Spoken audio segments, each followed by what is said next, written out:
I've now got the great pleasure to introduce our next speakers, Mark Wigley, Enrique Walker, and Bernard Tschumi. And Bernard Tschumi suggested this wonderful idea that we gather all and make it a bigger round table, because we had round tables earlier, but now we went into solo presentations, so we're going back to a round table situation. Bernard Tschumi is a Swiss architect who founded his architecture studio in 1983. You all, of course, know the Parc de la Villette and many of his other projects. His work is celebrated at the moment in a big retrospective at the Centre Georges Pompidou. It's an extreme honor that he can be here with us. A very warm welcome to Bernard Tschumi. Mark Wigley, the New Zealand-born architect and writer. Until this year, he was the Dean of the Columbia University and is also the inventor of the Studio X Global. He has curated many, many exhibitions and written many, many books. He's one of the great experts on Cedric Price and has also conducted the very, very last interview with Cedric, which remains unpublished. So he'll tell us secrets from this interview. A very, very warm welcome to Mark Wigley. Enrique Walker is an architect based in New York. He teaches at the Columbia University Graduate School of Architecture and Preservation, has also taught at Princeton. He has published works, many books, including Tschumi on Architecture in 2006 and Lo Ordinario in 2010, and also uses this idea of conversation, which is so central here for our stroll through a fun palace a lot in his work. A very, very warm welcome to Enrique Walker. The idea is that we now will have the presentations, the short presentations, and then a more open conversation. And I suggest that we start with Bernard Tschumi, if that's okay. Okay. Thank you, Ulrich. As I was not sure if you were going to be here this afternoon, I started to prepare you a letter, and the letter was, Dear Ulrich, why Cedric Price? There's a poster outside in the Jim Sterling little old, bookstore, which says Switzerland, Cedric Price. So I started to fantasize, and I thought, what about Bulgaria, Miss van der Rohe, Rwanda, Alvar Aalto, Egypt, Greg Lynn. What happens if 2 years from now everybody does what you do? It would completely revolutionize the discourse on architecture. It would completely change architectural traditions. After all, what do we know about Swiss architecture? Generally, what is called the Swiss box. So, if you change the Swiss box, there's no more Swiss architecture. So I was a little, I have to admit, disturbed, puzzled, destabilized by these, So also, perhaps part of it had to do with my own history as a young ETH Zurich architectural student. I was once asked by my teachers to suggest, that was 1967, to suggest speakers who would speak in the school lecture series. And I said, Cedric Price. And the answer of my very serious teachers were, this is not architecture. You cannot. I managed to invite him 2 years later in a place which was not the ETH, which was a small pavilion built on the plans of Le Corbusier, the Heidi Weber Le Corbusier Pavilion. But at the same time, my own thesis as a final year student was heavily influenced by Cedric's Fun Palace. But my same teachers said, Bernard, it's very clear your work is not part of Swiss culture. So, Hans Ulrich, what are you doing? So, let me tell you what I think Hans Ulrich is doing. He wants to completely change Swiss architecture. He wants to abolish the Swiss box. He wants to make the Swiss architecture not obsessed about the quality of detail and the coherence of materials. He wants to make Swiss architecture think. And this is very, very tricky. You'll have to tell us why. In many ways, this is exactly what Cedric always stood for, thinking, trying to ask the right question. Everybody knows the anecdote of his receiving the commission of a house for a couple, listening to the couple bickering and fighting with one another for 2 months, and then telling the couple it's not a house you need, it's a divorce. And they did divorce indeed. He lost the commission, but he had asked the right question. And when he does the pottery think belt, or when he does the Fun Palace, which by the way is not about fun, it's about communication and information first. When he does a whole series of projects, it's always about asking the right questions. And in order to ask the right question, you have to make sure that people think and therefore are not seduced by images which are simply pretty renderings, images that are comparable to any piece of advertising or of what we call today iconic imagery. So in this respect, to want to talk about Cedric now in the wrong pavilion, because it's not the British pavilion, Hans Ulrich, is an interesting project. And I call it a project because I really hope you will succeed. Thank you.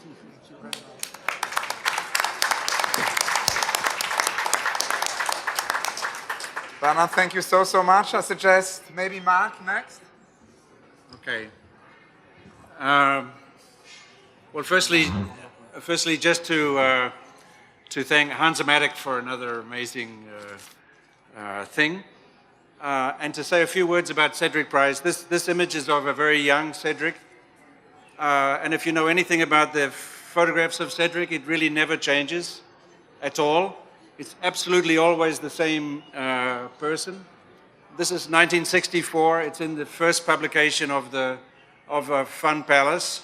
And so the question is, what is Fun Palace? Can we have the next image?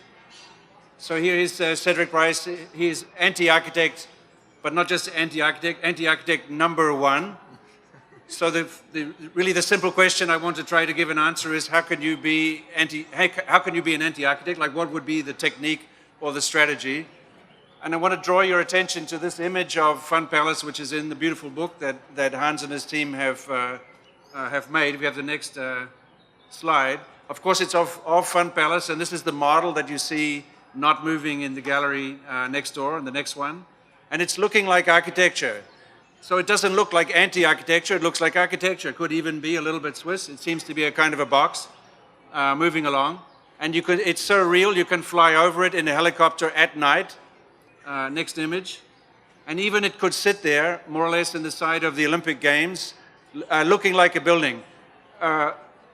This particular image, Cedric described a desire to vomit when seeing this image. He absolutely hated this image. He felt it was extracted from him against his wishes, because people were asking, what does it look like? And of course, for him, it's a kind of offensive question. But this was a very real project. There was the intention to make this project. So he had to describe it as a kind of architecture, but a kind of architecture that would undo itself. So even if there is an image, it has to be an image that will undo itself. So we look at the next image. And this is the image you have in the catalog. And if you look closely at your catalog, you will see that this image is entirely made of dotted lines. Everything you see from a distance that looks like architecture, like the definition of a box, every line is dotted. So my basic hypothesis is that an anti-architect is an architect who uses dotted lines. And dotted lines undo architecture, because a dotted line is about what is hidden, what is behind you, what is inside something, what is beyond something, what is maybe going to happen in the future, what has happened in the past, what is missing, what has been cut, what is tentative, what is possible, what is moving. It is absolutely everything that the establishment of a stable box is. So if you would produce an architecture with a dotted line, for example, somebody who goes fishing with a dotted line, catches every second fish, in the same way, if you make architecture of a dotted line, you will have an entirely different form of architecture. So just understand that almost every image of Fun Palace, Cedric refuses to draw a line. And basically, the main weapon of the architect is a line. And a line is always between those that are in and those that are out. Those are up and those are down. Most architects, when they explain what they do, they make an inside, an outside, an up, and a down. Cedric Price was an anti-architect because he refuses inside, outside, up, and down. Next image. And you can hardly see it, but this is an image that he made for raising money for the project. At first, again, it looks like typical architectural rendering. If you look closely, there is not a single solid line in the entire drawing. So he's actually using dotted lines to produce the effect of a building, but it's a building that if you move close to it, it will undo itself. And if it undoes itself, then your own performance becomes more important than that of the building itself. You become the building, you become the architecture. Next image. This was the first advertising brochure. Again, it's all dotted lines. Next. Dotted lines, 1964. The project starts in 61, 1964. There's a barrage of images. They're all dotted images. Next. The diagrams are dotted. Next. Right? It's almost the absence of architecture as you normally understand it. Next one. This is the section of the building. Of course, it looks a little bit like a basilica. It is, of course, the undoing of a basilica with dotted lines. Next. If you think of the way he portrays a theater, it's a three-dimensional dotted line. Next. Even the car with which you will arrive, which is an environmental system, is a dotted line. Again, if the dotted line is about movement, the best thing is to be inside a dotted line. Next image. The definition of the atmosphere, dotted lines. Next. Even the cybernetic system with which this thing will react to your desires is a series of feedback loops drawn as dotted lines. So even the electronics will be dotted. Next. The space of the building will be dotted lines. You can't see a thing, so I just reassure you, dots, dots, dots. Next. This is the building. The building itself starts to become a ghost, and what starts to emerge is activity, but activity is a kind of a blur. Activity will be invented by the user. Next. This is then the more precise drawing of the same effect. Even the escalators are moving. But look at the structure of the building. The structure of this building is exactly a dotted line. This is not a theory of a dotted line, or it's not architecture represented through dotted lines. It's a huge dotted line. Next image. Look at it. This is his single most favorite image of the building, which is calculating the potential of a dotted line. Next. The building itself literally is constructed as a dotted line. Next. It's even a three-dimensional dotted line. In other words, the most radical possibility would be to live inside a dotted line, right? To live, as it were, a dotted life. Actually, he would say the only life would be a dotted life. Any life that is a line, A to B, it's not a life, it's death. And probably he would see most of architecture is on the side of death, on the side of the monument of the tomb. Next. So that image, which he hates so much, look more closely. Even in this image, it's entirely constructed as dotted lines. So even in the image that he hates the most, you have the dots. Next.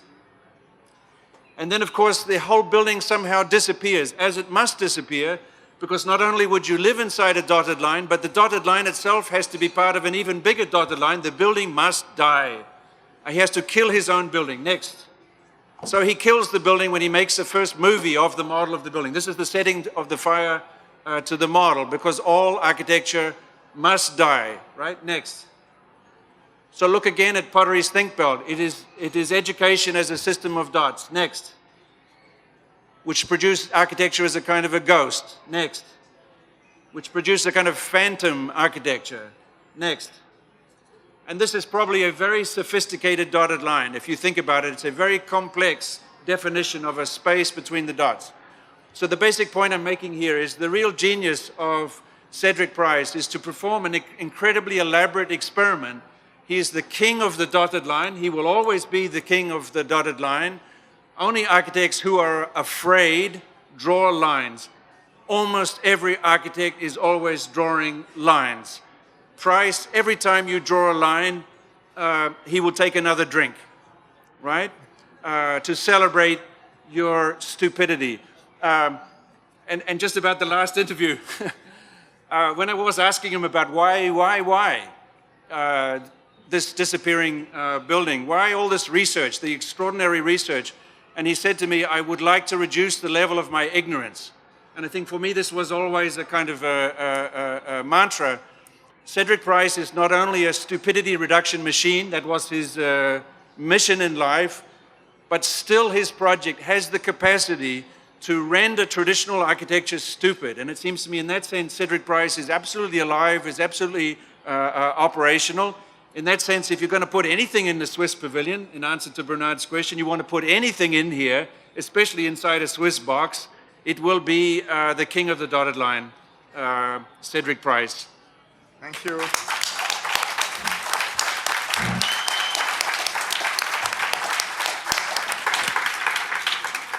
Mark, thank you so very, very much. And when we met with Huhan Ru, Cedric, for the first time and talked about cities on the move, he sort of started to make a drawing of the exhibition as a dotted line. The Swiss Pavilion, of course, is a dotted line. Please give a very warm welcome now to Enrique Walker, and we have his speech. Thank you very much, Hans, for the invitation. I don't think I imagined I would basically wrap up at the Swiss Pavilion conversation after Bernard and Mark in succession. Actually, I've conducted many interviews in the past, but I never met Cedric Price. So I will basically try and make one point upon, basically with historical hindsight, upon one of his famous claims. So Price argued that a building was not necessarily the outcome of an architectural problem. For Price, architects must assess the role of our field in relation to the role of other fields that may be relevant to the same problem. In other words, an architect must make sure that what is needed for a problem is in fact a building. In addition, Price argued that given the long process of gestation and construction of buildings, architecture could never be seriously regarded as a field that provided solutions to problems. Architecture, by definition, always arrives late to the problem. So for Price, the problem often implied reuse or misuse, as he would also say, of buildings, and often bypassed buildings or building types as we know them. Hence the term university of the streets instead of theater for the Fun Palace, or the term think built instead of university for pottery think built. So Price's claim was both a description of his approach to the work as much as of a critique of our profession. In fact, our profession for Price was more concerned more often than not with perpetuating solutions rather than with formulating problems, or perpetuating a sort of dictionary of received ideas, the cliches that haunt our field, often solutions that have outlived the problems that they originally addressed. So in fact, for Price, architects were people who were instantly think about building a bridge rather than thinking how to get to the other side of the river. So what interests me about Price's claim is that he places the formulation of problems at the very core of the architectural practice. In other words, the examination and the organization of the various constraints that converge into a brief, both given and voluntary, as that which is fundamental to the field and what allows for architecture to remain a forward-looking and inventive field. I would be tempted to articulate a lineage of architects who have theorized and in fact elevated the brief, in addition to Price, Robert Venturi's with this term, the difficult whole, or in fact Rem Koolhaas's term, the surfer on the wave. Both celebrate the brief. Interestingly enough, it's not an overabundant but still long-standing lineage of architecture that addresses the brief, architecture dependency on the outside, as the very source of its potential. But that will be a second point, so I will basically stop there. Thank you. Thank you so much, Enrique. Thank you very much. Now, we don't have much time for discussion, but we need to follow Bernard's great idea to have a discussion. And I think one thing came to my mind was Cedric's most wonderful question when he said, technology is the answer, what is the question? That could be a thing we discussed. Yeah. But then also I like Bernard's idea that we would talk more about what you mentioned, the idea of the stupidity reduction machine. Yeah. Well, I think, again, getting back to Fun Palace, Fun Palace was a university. So it's very important to understand that the purpose of Fun Palace was to be a university of and for and by and through the people. So for me, for example, having, like Bernard, had the privilege of running a school, it immediately was clear to me that Fun Palace was a model for how to run a school of architecture, because then the whole point of the school of architecture would be as a stupidity reduction machine. You would not be trying to give your students the most perfect ideas. You would try to minimize the number of stupid ideas that they have, so that when they leave the university, they will have the maximum opportunity to be brilliant. But I'm very affected by Enrique's analysis, and I think, of course, the architect is an extraordinarily interesting species, almost human in form, and architects are really only ever invited into a conversation when people don't know what the conversation is about. So that one of the main purposes of architecture is to clarify what the question could be. So I love this technology is the answer, but what is the question? Because I think the exact responsibility of an architect is to, as it were, frame a question. You know, it's no longer clear to me, though, that technology is the answer. You know, when you quote Cedric saying, "I would like to reduce my ignorance," maybe we can have the sound down at the back. That's the conversation. It's okay.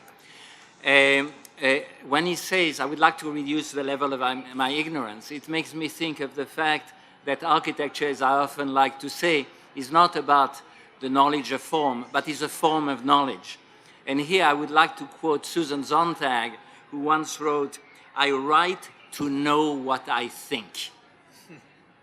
I could imagine Cedric saying, "I do architecture to know what I think." And that's perhaps what we all are here about, again, thinking through it.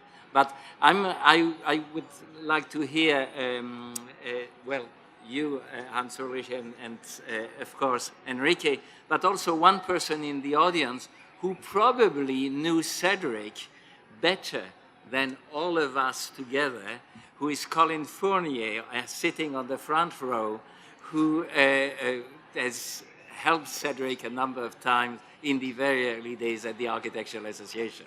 So if you want to say it. Maybe as I think we have the opening now starting, we can do this in a more informal way and continue the conversation. I'm infinitely grateful. Many, many thanks to Bernard, to Mark, to Enrique. Thank you so much.